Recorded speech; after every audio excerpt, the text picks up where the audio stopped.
Turn that damn camera off right now. The camera stays on, and I need to know why you stopped me first. I don't need a reason to stop anyone in this neighborhood, sweetheart. Actually, you need reasonable suspicion under the Fourth Amendment. Don't get smart with me. I've been doing this since before you were born. It was a quiet Sunday morning in Riverside. The kind of morning where the streets feel slower, softer. Sunlight spilling across trimmed lawns, church bells faint in the distance.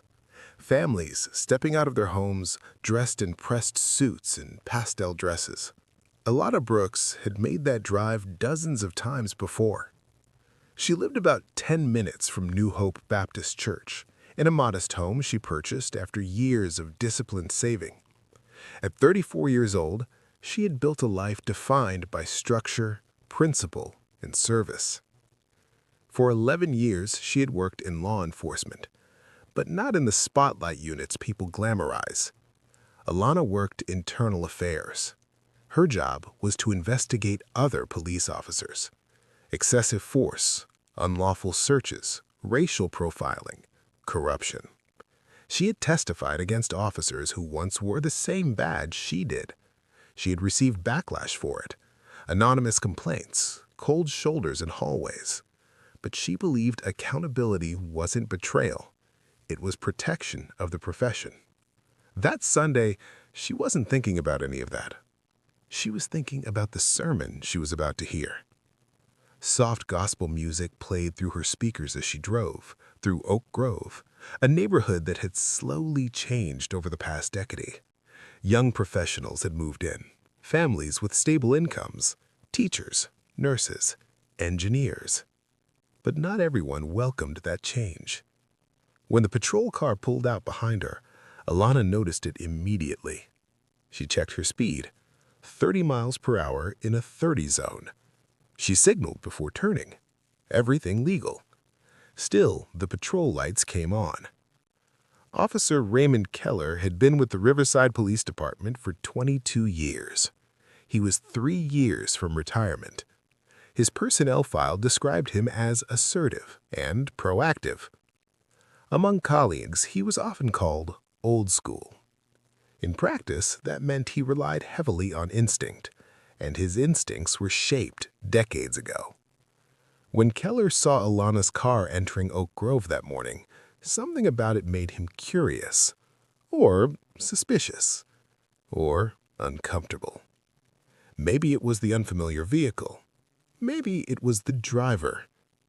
He would later claim it was a routine stop, but there had been no violation, no law broken, just a presence he didn't expect. He activated his lights anyway. The stop happened directly in front of the church. Members of the congregation were already arriving. Some slowed down when they saw the patrol car. Keller approached the driver's side. His body camera was recording. The first words out of his mouth were not professional. They were aggressive. He demanded that she turn her camera off and provide ID immediately. No explanation, no greeting, just authority. Alana calmly asked why she had been stopped. Keller replied that he didn't need a reason in this neighborhood. And in that moment, in front of witnesses with a body camera running, the encounter shifted from routine to revealing. From the start, Keller carried irritation. When Alana referenced reasonable suspicion, he brushed it off. When she cited the Fourth Amendment, he told her not to get smart. He called her sweetheart. It wasn't overt shouting. It was something more subtle. Condescension, dismissal, the quiet assumption of superiority. When he ordered her out of the car, she asked on what legal grounds. He couldn't articulate any. Instead, he rested his hand casually near his service weapon, a gesture that could be interpreted as intimidation. Across the street, several church members had stopped walking. Some began recording. Keller glanced around and gestured vaguely toward the homes lining the block. He said it was a nice area. He said they didn't get people like her driving through. The phrase landed heavily. People like her. It wasn't about traffic. It wasn't about safety. It was about belonging. Alana felt the shift immediately. In her years investigating misconduct, she had read transcripts filled with coded language. She knew what bias sounded like when it tried to hide behind vagueness. She asked him calmly to clarify.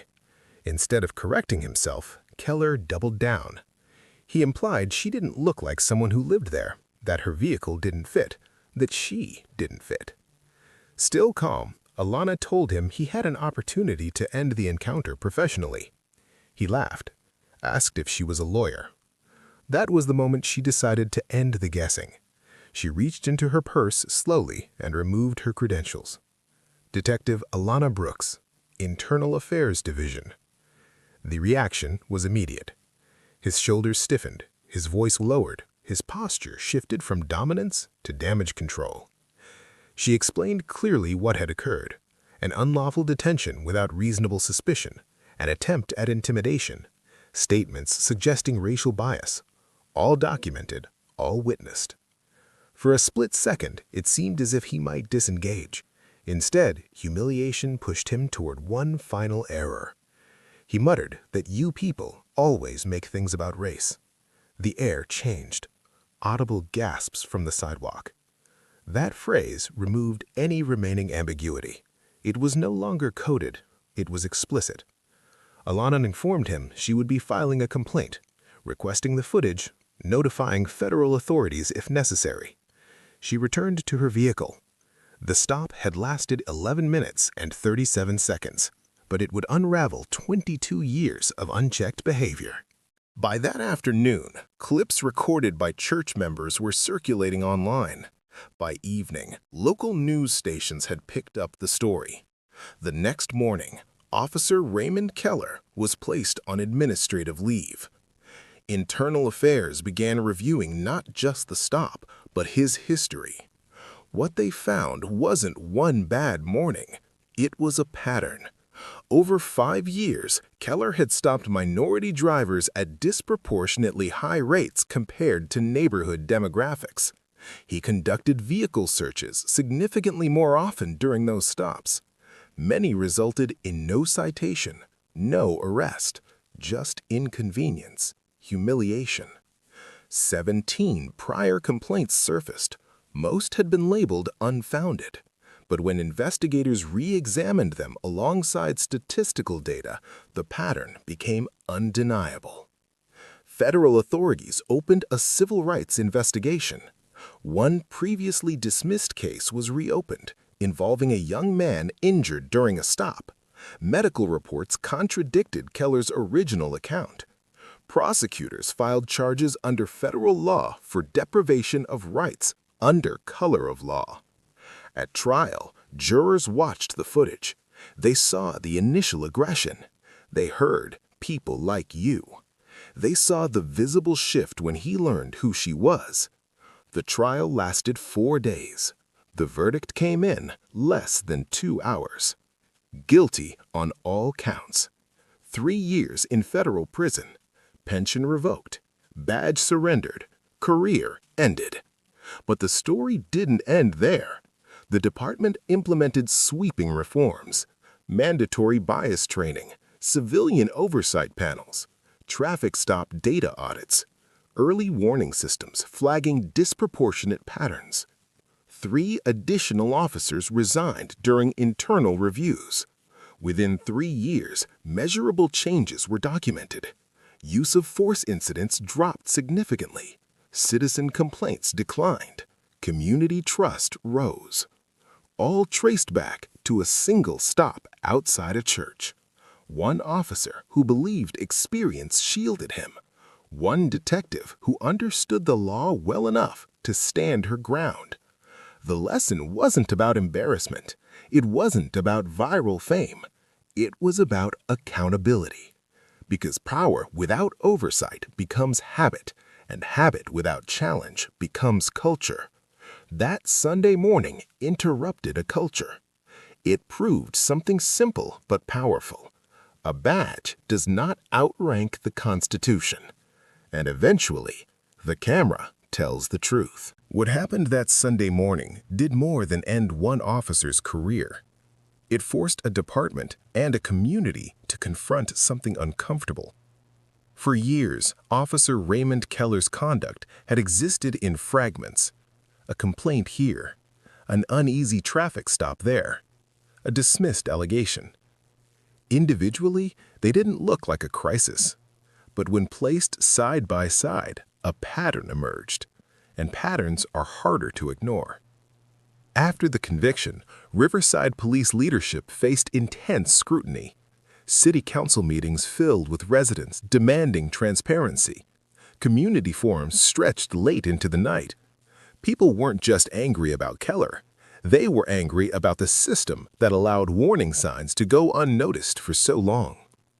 In response, the department implemented structural reforms that went beyond public statements. Body cameras became mandatory for every patrol officer, with automatic activation during all citizen contact. Traffic stop data began to be reviewed monthly by independent analysts.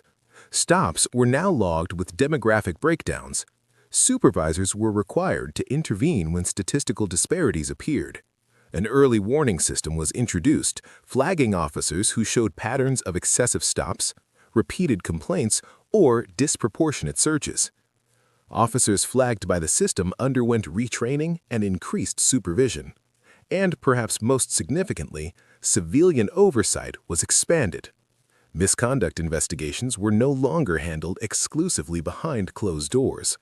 Independent reviewers were granted access to records and findings. Transparency replaced silence. 3 years after the incident, measurable changes had taken place. Traffic stop disparities had declined substantially. Citizen complaints were down. Community trust surveys showed marked improvement. The numbers told a story of reform, but the emotional impact ran deeper. For many residents, especially those who had experienced similar stops but never had proof, the footage validated something they had long felt: that what happened to them wasn't imagined, wasn't exaggerated, wasn't isolated. It was real, and now it was documented. Detective Alana Brooks never intended to become a public symbol. In interviews months later, she described the encounter as unfortunate but necessary. She continued her work in internal affairs, quieter than before, but with renewed focus. The body camera footage from that Sunday became required viewing in department training sessions. New recruits watched it during constitutional law modules. They were asked to analyze the mistakes, the assumptions, the escalation. Instructors would pause the video and ask, where did professionalism end? Where did bias begin? And what should have happened differently? The goal wasn't humiliation, it was prevention. Because one of the hardest truths in policing is this: misconduct rarely begins as a dramatic explosion. It begins as unchecked habit, unchallenged language, unquestioned assumptions. And over time, those small allowances become normalized. That Sunday interrupted normalization. It demonstrated something powerful. Experience does not excuse behavior. Seniority does not override rights, and authority does not grant immunity. For Officer Keller, the consequences were personal and permanent. For the department, they were corrective. For the community, they were revealing. And for millions who later watched the footage online, the lesson was simple. Accountability is uncomfortable, but it is necessary, because without it, trust erodes. And once trust erodes, everything else follows. In the end, this story was never just about one stop. It was about a system tested in real time, a camera that kept recording, and a moment where knowledge and composure dismantled 22 years of unchecked power. Some stories fade. This one didn't, because it left behind reform, and reform leaves a mark.